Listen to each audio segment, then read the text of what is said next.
Welcome to our very first episode of Coffee Talk. This is where I will be answering your questions received through my Facebook page. Special thanks to 0402 by Cafe Bakery for the very yummy caramel macchiato. And for today, I will be answering a question coming from Mr. M. What advice can you give about regret? Well, let's define what regret is. Regret or panghihinayang in Filipino is described as a feeling of sadness or disappointment over something that has happened, a loss or missed opportunity. Regret is a natural emotion. And just like any other negative feelings, just like anger, sadness, guilt, it is completely normal. Walang tao ang hindi naka-experience ng regret or panghihinayang in their lifetime.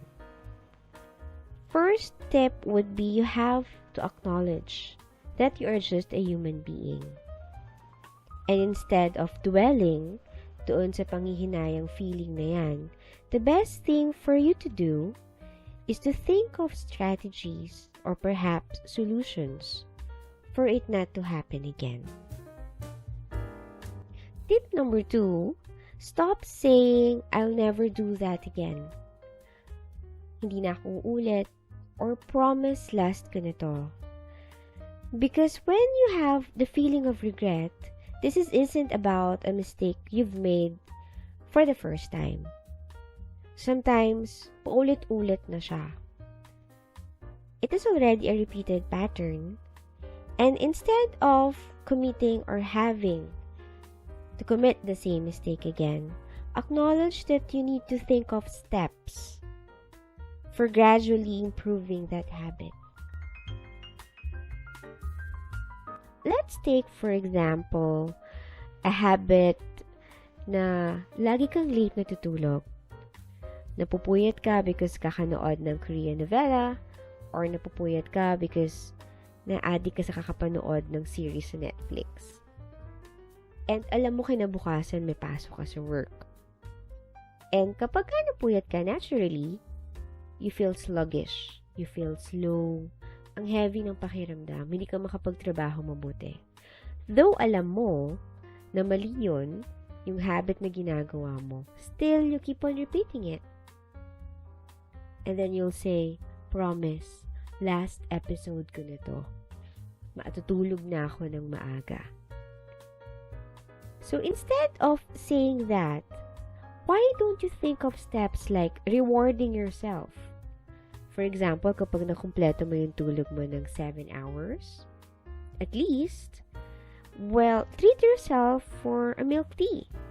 Or perhaps reward yourself for a piece of chocolate. Number 3 would be believe in yourself. Tiwala ka sa sarili mo that you have the power to change. You have the power to grow. Hindi naman ibig sabihin na nagkamali ka sa isang desisyon, you will be doomed for permanent failure. And lastly, allow the feelings of regret to be absorbed. Give yourself time. Let's take for example, a small regret. Nakaalis ka ng bahay, na-realize mo na iwan mo pala yung cellphone mo. Naturally, you will feel frustrated. Magagalit ka, sasabihin mo, ano ba to? Hindi mo man lang pinaalala sa akin. Or magagalit ka sa sarili mo. But eventually, that feeling will disappear.